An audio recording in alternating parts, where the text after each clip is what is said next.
My name is Neil Kelleher. In this video I'll be going over some of the exercises that I use both to prepare for a wheel pose and to make wheel pose a little bit easier, particularly for people who have difficulty getting their head off of the floor. So one of the easiest ways to prepare for wheel pose is bridge pose. So for bridge pose, lie on your back with your knees bent, feet flat on the floor. You can move your feet back far enough that you can just touch your heels with your fingertips. You can move further back if you like, but have your feet close enough that you can touch them with your fingertips. And then from here, the exercise, rather than just lifting your hips up, start off with your feet slightly lifted, and slowly lower your legs just till the soles of your feet touch the floor without there being any weight on your feet. Then slowly relax the legs so you feel the weight of your legs pressing down through the soles of your feet. And then from there, start to add some muscle tension. Press your feet down into the floor. You may feel your buttocks activate. You may also feel a slight increase in tension in your hamstrings. So just create enough muscle tension that the skin of your buttocks is still on the floor, perhaps the skin of your tailbone, but you're not actually lifting. Then see if you can slowly relax so that the weight of your pelvis is pressing down through the floor.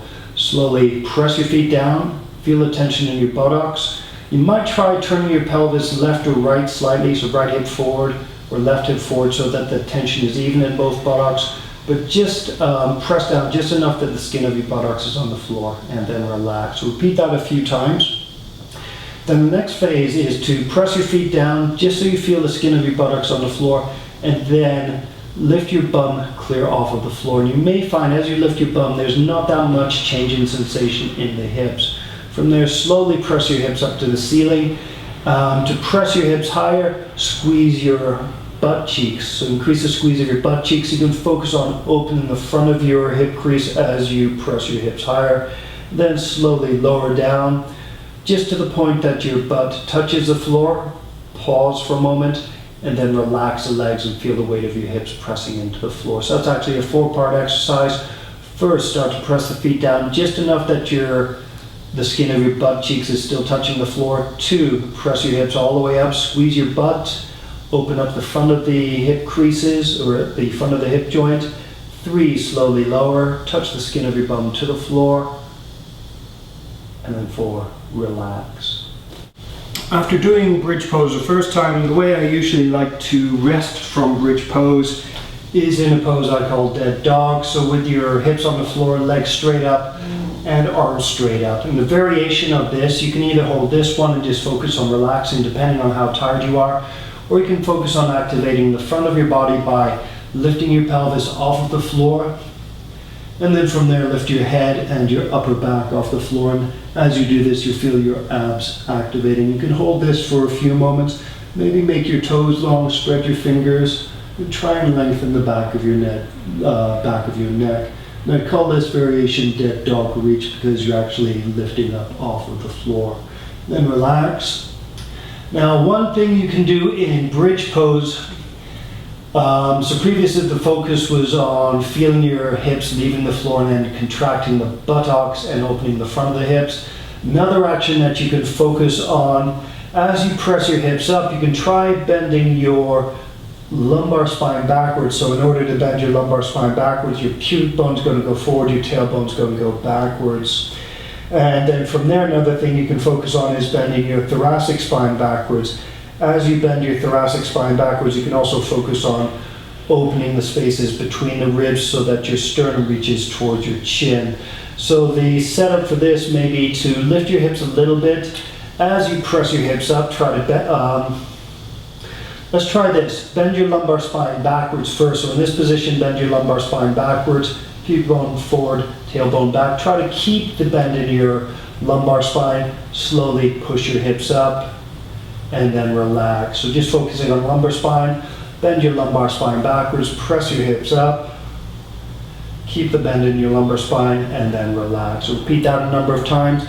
Then after rest, if you need it, then add the thoracic spine. So again, lifting about halfway, bend your lumbar spine backwards. As you press your hips up higher, try to bend your thoracic spine backwards, open up your chest, and then relax. Halfway down, Slowly tilt your pelvis forward, bend your lumbar spine backwards, press your hips up, bend your thoracic spine backwards, chest to the chin, open your ribs, and then relax. Repeat that a few times. Then if you need to rest, just rest. Depending how you feel, you can rest in dead dog or in dead dog reach. Either option is fine. One thing you might want to practice before you lift up, turn your feet parallel, relax. Turn your feet parallel, relax. You should be able to feel when your feet are parallel and recognize when they're slipping out. You should also be able to feel. So if you can't feel your knees, try moving your knees in and out, and then stop when they are approximately level, same width as your feet. So if you have difficulty feeling whether your feet are parallel or not, practice moving them and feeling it. If you have trouble with your knees moving out, don't use a block between your legs. Move your body, practice so moving your legs in and out so that you get used to feeling them, and then practice feeling it. Okay, I think they're parallel now, or I think my knees are same width as my feet. Oh no, slightly too wide. So practice again. There. Okay, that's about it. So you just practice moving your body until you can actually feel when your feet are parallel, or any other alignment cues that you're using. Practice moving your body so you're actually using your muscles to control your body, and so you can actually get a better feel for your body so that you know what position it is in. Our next challenge in wheel pose is the arms. So for the next exercise, bend your elbows, place your fingers beside your ears. So from this view, like so, my fingers are pointing down towards my feet. Now for this exercise, initially start with your hands and your arms relaxed, and then as you did with the feet, slowly press your hands down into the floor and feel your upper back and your head. Press your upper arms into the floor gradually to the point that the skin of your upper back is only lightly touching the floor, and even your head is just lightly touching the floor, and then slowly relax. There may be a tendency just to suddenly push the arms down. If you have trouble controlling your arms in this action, that's fine. Press the arms down and relax, press the arms down and relax. Once you have the basic action, then focus on a slow and smooth contraction. So slowly press your arms down, feel the upper back and your head becoming light on the floor, and then relax. So repeat that a few times. Focus on slowly and smoothly activating, slowly and smoothly relaxing. Then the next phase is to actually lift. And I might have to get a mat, my hands are getting slippery. Notice my butt isn't moving. And actually, to make it easier to keep your butt and your legs relaxed, you can do this with the legs straight. Slowly press your hands into the floor, feel your back becoming light on the floor, and then lift your head.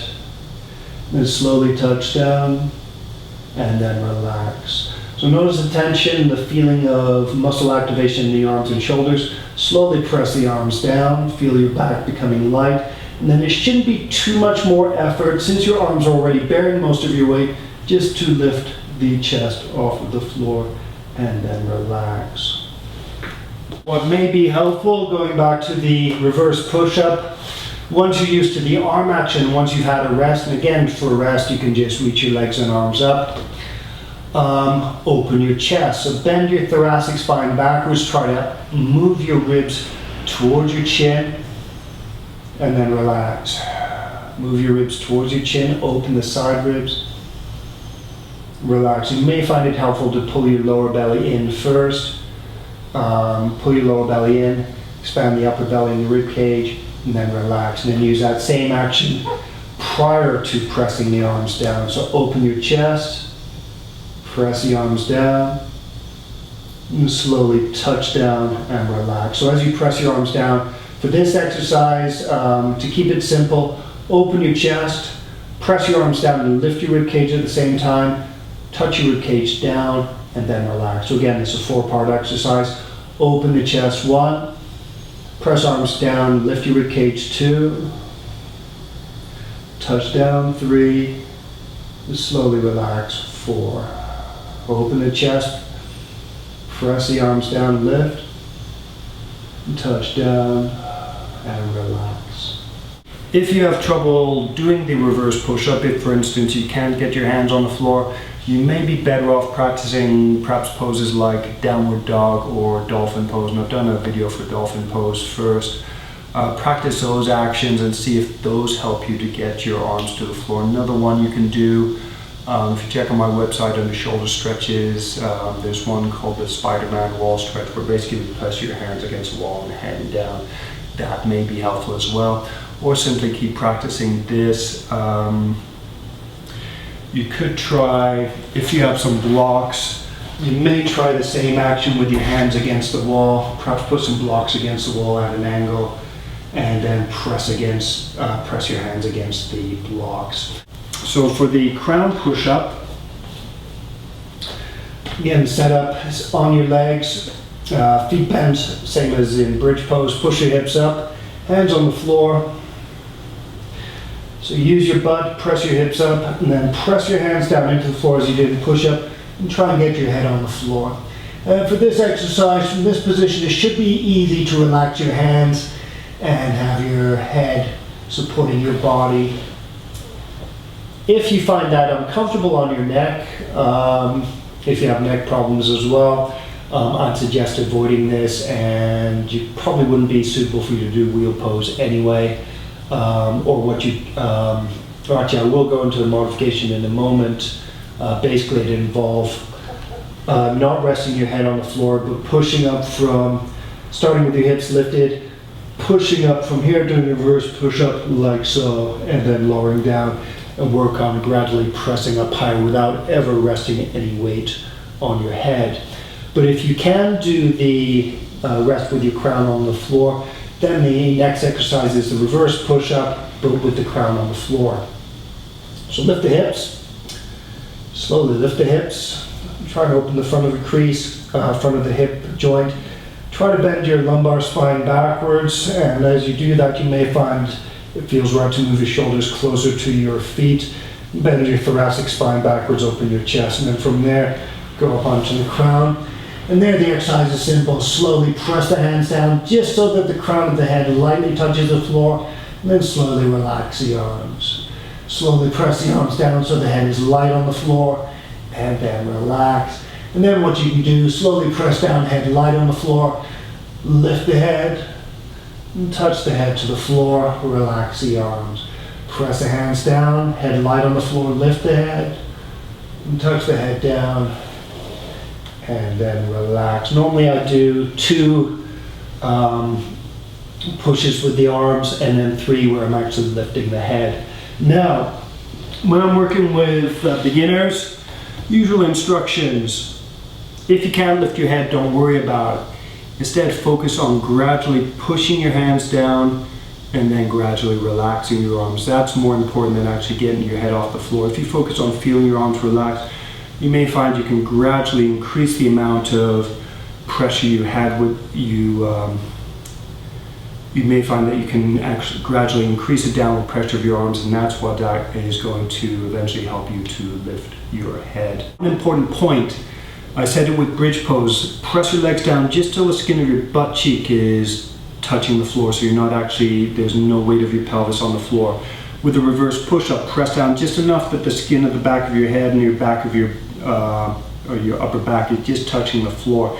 At that point, your arms or your legs are supporting most of the weight of your body, so it shouldn't take that much more effort to lift your body off of the floor. Now with wheel pose, the challenge is you start to come up against a lack of flexibility or strength in the arms. So as you go up higher, you're going to be bending your shoulders backwards more.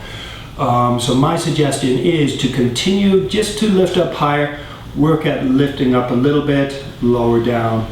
Each time you lift up, try to lift a little bit higher while feeling your arms and while moving slowly. So instead of just pushing up like that, trying to force yourself into it, move slowly and try to feel your way into the pose. One thing I do find helpful when lifting up into wheel pose is to focus on one arm at a time. And we can demo that or practice that in the push-up. Hopefully I'm still in frame, but the idea is simple. Instead of focusing on both arms at the time, so for now I'll press my right hand into the floor and then relax, and then I'll press my left arm into the floor and then relax. Then what you can do is you push your right hand into the floor, You can use your right hand to lift the right side of your rib cage, then touch it to the floor, and then relax, and do the same with the left hand. Press the left hand just enough that the skin of the rib cage is just touching the floor, then lift, and then relax. And then when you do the crown pose, push-up, you can do something similar without actually lifting the head. Press the right hand down a little bit, your body will push to the left, and then relax, go to center. Push your left hand down, so your body moves to the right and return to center. So again, hips up, onto your head, push your right hand down. My hand's just light on the floor, then relax, and then push your left hand down, and then relax. So actually going up into wheel pose, what that may look like is, so from here you might start off pressing down both hands till your head is light on the floor, then push your right hand a little bit, then push your left hand, left hand, and then lower and rest. And then repeat. Press both hands down, lift the head, right arm strong, left arm more strong, right arm strong, left arm, right arm, and then release. And you can keep on going up like that. You may find, because you're focusing on one arm at a time, both arms become stronger. It actually helps to balance both sides of your body. Perhaps more importantly, I found in the past when I have difficulty getting up in wheel pose, focusing on one arm at a time actually makes it easier to get up. Now, a couple of other things to focus on. If your arms are really weak, one thing you can do is shove your weight more towards your feet so that your legs are supporting more of your weight. The only problem with that is it's going to cause your wrist to bend backwards more. So one way to do that, if I move my hips more, so keeping my hands and feet on the floor. If I move my hips towards my feet, my legs are going to be bearing more of my weight, so my arms won't have to work as hard. But unfortunately, it means my wrist will be bent backwards more. If I move more this way, my arms are going to have to do more of the work, which means my legs have an easier time. So the idea of this is, if your arms are really weak, start by using your legs. Start with your hips forward more. So in bridge pose, maybe here move your hips forward a little bit more. Watch out for your knees, though. If you go too far forward, you might have some knee problems. But if you keep your feet and ankles active, you may find that helps to avoid any discomfort in the knees. So from this position, you can lift your hips up high.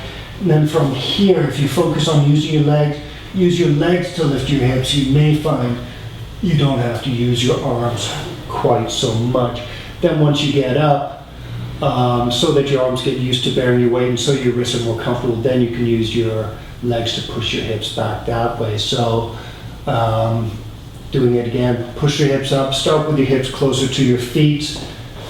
So try and lift your hips up high, slowly go up.